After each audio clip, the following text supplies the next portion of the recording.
Welcome to Mr. Knight's Place. This week we're going to be looking at the arts, music and the arts. And we're going to be talking to Mr. Burton, the long-awaited interview. We've got some good work to share. We're going to do a feature on doodles, which I hope you'll enjoy.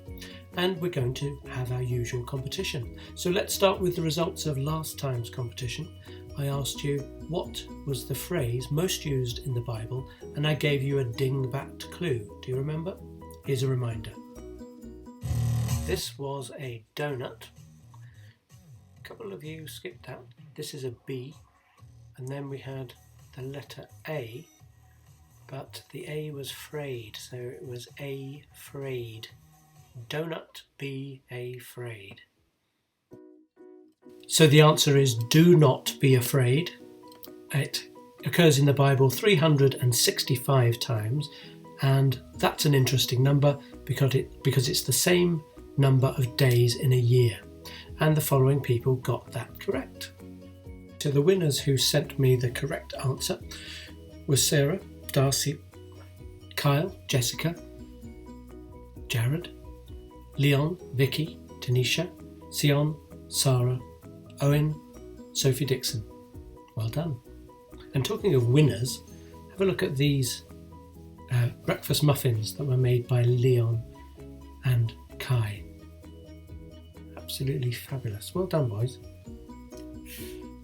So for this week's competition, I want to know, arguably the most famous painting in the world is of a lady whose eyes are said to follow you round the room as you look at the painting. I want to know what's the name of that painting and which artist painted it, please. Good luck. Okay, I'm going to show you one of my favourite doodles. This one is when you just draw a circle-ish. It doesn't have to be perfect, but just do your best. I'm going to make this into a ring. So first of all, I'm going to draw another circle slightly bigger. Then I'm going to have a look at the shading because I'm imagining that the light is coming from a certain direction, in this case me. And now I'm looking at a figure of 8 and I'm thinking of maybe a ribbon or a elastic band or a track for cars to race along, or Mario Kart if you know that game. So basically there's a bridge so that the go over and the other bit goes under, if you see what I mean. So this figure of 8 becomes more three-dimensional as one goes over and under. Now the trick is with this doodle is that whatever shape you make, so long as the ends join, if you go around it and kind of do over and under, it will always work out. So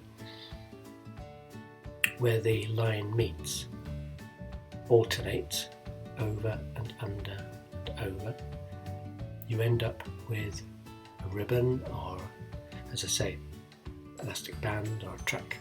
You can make it as complicated as you like. Have a go. There we are. Hello, Mr. Burton. How are you? Good morning, Borada. How are you? Good, thank you. It's good to see you. You're looking well. Well, as well as could be expected, I suppose. And a lovely picture of Roath Park Lake behind you today. That's right, with the Scott Memorial. Lovely. Now, this morning, Mr. Burton, we're going to ask you about music because I know that music is a great passion of yours. We've all seen you playing your guitar brilliantly at church and at school. But I wonder about whether the children know all of your musical talent, and I do. I know that there's another instrument that you play, isn't there? Yeah, more than one. As you know, I dabble on the piano, but apart from that, I started on the clarinet as a 9-year-old when I joined St Albans Band. Wow! Along with my brother, who is just a little under a year younger than me. We joined together and we had to share an instrument, which was a bit odd. Myself being the older, bigger brother, tended to have more practice time than he did. And then I went on to play saxophone, Ah, alto saxophone with the band, and also percussion. oh, right. Bit of a drummer. Wow, I did not know that. Alto sax is good because you get a lot of the tune, don't you? Oh yes, yeah. More of a lead instrument than a backing instrument. And of course, when I then following when I went on to play when I was in university, the alto sax was the lead instrument in the jazz orchestra. Oh, right. And of course, I'm with that. I played a few alto sax solos with the jazz orchestra. Brilliant. So you like jazz? Yes, yeah. Any piece that stands out from those days in the jazz orchestra? Well, when I used to do the alto solo in a number called "Careless Whisper," Oh, yeah. which was made famous by George Michael. And so, yeah, that's one piece that sort of became a favourite of mine. That's a very famous sax solo, actually, isn't it? That's right, yes.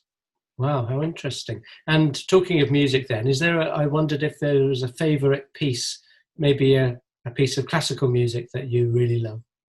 Oh, yeah. Well, there's two pieces of classical music that really hold a lot to me. One is In Paradisium from Fauré's Requiem. I know that.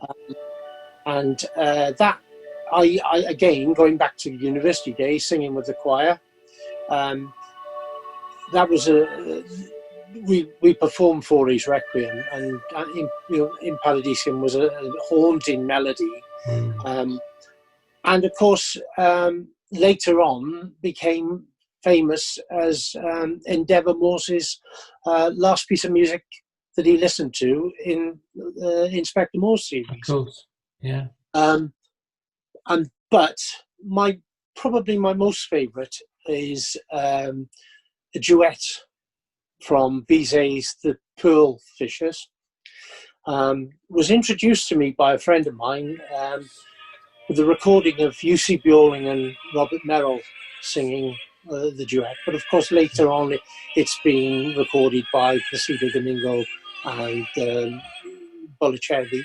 So it's Andreas Bolicelli. So but it's a lovely piece of music, and the counterpoint and harmony with the two in the duet is fantastic. It's one of my sister's favourites, actually. Yeah, it's beautiful. Excellent. And the other thing I was wondering about, because obviously you're teaching Year 6 this year, and the Year 6 children are, like everybody, not able to come into school. I was wondering what it was like when you were in Year 6, or probably Standard 4, as it was called. Yes, you're right. What do you remember about those days?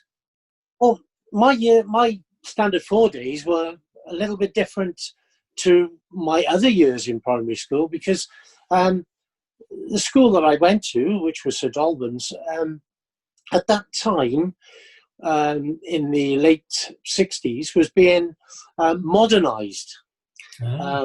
Things like inside toilets were being constructed, and we were to have an assembly hall where we didn't previously.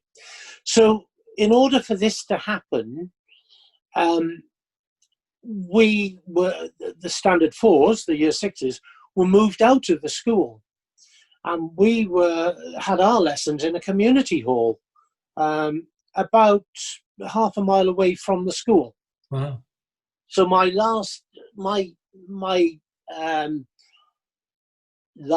6 months or so, it wasn't actually at the school. It was, I suppose you would call it nowadays an annex, but it was nowhere near the school.